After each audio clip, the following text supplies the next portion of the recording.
Good morning class 7। तो previous class में हमने हमारा नया चैप्टर क्वालिटी शुरू कर दिया था। आज हम उसी चैप्टर को कंटिन्यू करेंगे और हमने ये जाना था कि जो मिसलर जेस्लर हैं उनकी क्या थी, एक गेस्लर थी, उनकी जूतों की दुकान थी।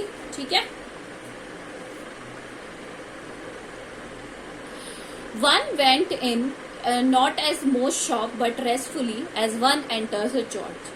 जैसे कोई चर्च में जाता है, पवित्र जो लोगों का काम होता है वो उनके लिए मंदिर और किसी चीज से कम नहीं होता है। And sitting on a single wooden chair waited, और वहां पर वो वेट कर रहे थे बैठकर। A guttural sound in the tip tap of a sleeper beating the narrow wooden stairs, और सीढ़ियों से टिप टैप करने की आवाज आ रही थी।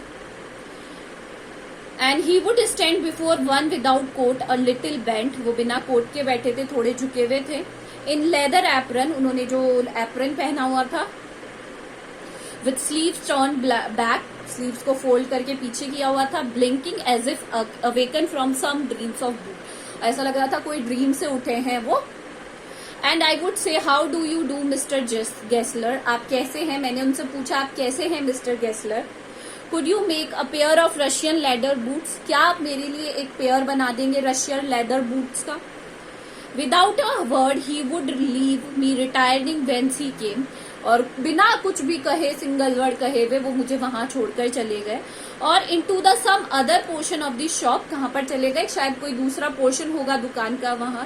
And I would continue to rest in the wooden chair, और मैं वहीं बैठकर वुडन चेयर पे रेस्ट कर रहा था। Inhaling the incense of his trade, inhaling मतलब सूंघना, इंसेंस ऑफ हिज ट्रेड, जूतों की दुकान में किसकी शूज आएगी, जूतों की स्मेल आएगी, है ना। तो वो इंसेंस उसको फील कर रहा था। Soon he would come back holding in his hand a piece of good brown leather, थोड़ी देर बाद में वो वापस आए, उनके हाथ में बहुत ही अच्छा फाइन लेदर था, चमड़ा था, पीस, है ना। With eyes fix on it he would remark, और उसी पर आंखें गड़ाकर वो कहते, what of a beautiful piece, यानी बहुत ही सुंदर पीस है ये। When I too had admired it, जब मैंने भी उसकी बहुत ज्यादा तारीफ की। He would speak again, उन्होंने फिर कहा, When do you want them? यहाँ पे कुछ वर्ड आपको ऐसे लगेंगे अजीब से, तो वो लैंग्वेज का है उनकी, आपको ये कब चाहिए उन्होंने पूछा। I would answer, मैंने कहा, as soon as you conveniently can, आप जब भी आपकी सुविधा हो उसके अनुसार मुझे चाहिए। And he would say tomorrow fortnight, और if he were his Elder brother I will ask my brother, तो उन्होंने कहा या तो कल या टुमारो फोर्टनाइट, या फिर मैं अपने भाई से पूछकर आपको बता दूंगा। देन आई वुड मर्मर, मैं धीरे धीरे बोलने लगा, thank God, good morning miss Gessler. Good morning he would reply still looking at the leather in his hand, मैंने उनको वापस ग्रीट किया, good morning mister Gessler, but उन्होंने मुझे गुड मॉर्निंग कहा, बट उनकी नजर अभी भी उसी लेदर के ऊपर ही टिकी हुई थी, जो लेदर पीस था ना उनके हाथ में, उनकी नजर अभी भी उसी पर ही थी। As I moved to the door, I would hear the tap tap of his slipper going up to the stair, और मैं जैसे ही जाने लगा मुझे वापस वो टैप टैप आवाज आने लगी, वो ऊपर जा रहे थे वापस स्टेयर्स से चढ़कर। To his dream of boots, कहाँ जा रहे थे? उनका जो सपना था बूट्स का, वहां पर वो जा रहे थे। I cannot forget that day on which I had occasion to say him, मैं आज भी उनको भूल नहीं पाया हूँ वो दिन जब मैंने उनसे कहा था, mister Gessler, the last pair of boots creaked, you know, कि लास्ट पेयर जो बूट्स है वो क्रीक्ड हो चुका है, you know. He looked at me for time without replying, उन्होंने मेरी तरफ देखा बिना कुछ कहे, as if expecting me to withdraw और क्वालिफाई द स्टेटमेंट, ऐसा लग रहा था कि जो वो ये चाहते हैं कि मैं अपना जो स्टेटमेंट है जो मैंने कहा है मैं उसे बदल दूंगा।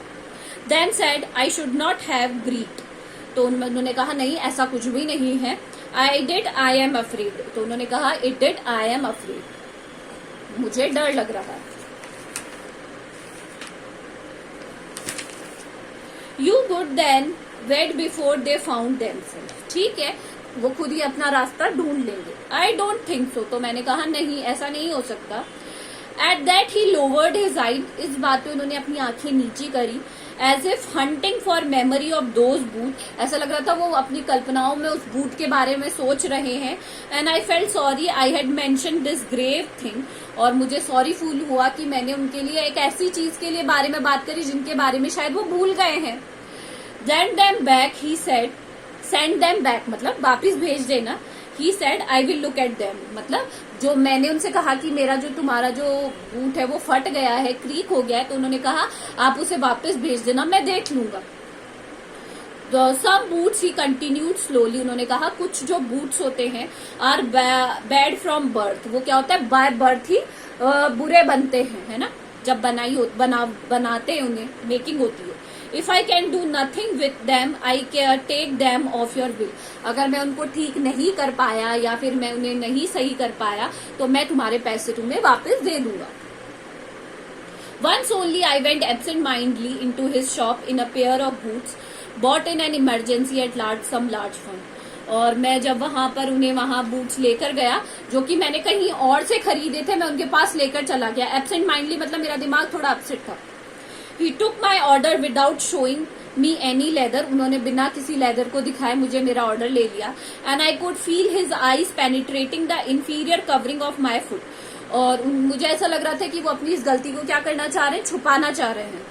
एट लास्ट ही सेड, उन्होंने कहा those are not my boots, जब उन्होंने बाद में उन्होंने बूट्स को केयरफुली देखा तो उन्होंने कहा ये मेरे बूट्स नहीं हैं, उन्होंने पहचान लिया कि वो उनके बूट्स नहीं हैं। The tone was not one of anger, जब उनकी जो टोन थी वो गुस्से की तो नहीं थी, नॉर ऑफ सॉरो, ना ही दुख की थी, नॉट इवन ऑफ कंटेम्प्ट, ना ही गुस्से की ऐसी थी, but then was in it something quite that froze the blood, but ऐसा कुछ था जिससे उनका दिल क्या हो गया था, खून रुक गया था एकदम से, मतलब उन्हें बहुत बुरा लगा था इस चीज का। He put his hand down and pressed a finger on the place where the left boot was not quite comfortable. उन्होंने अपनी उंगली प्रेस करके देखी जहां से वो बूट क्या हो रहा था, क्रीक हुआ था या कंफर्टेबल नहीं था। आज हम यहीं तक करेंगे read the chapter, and if you have any problem do let me know and ask me. Thank you.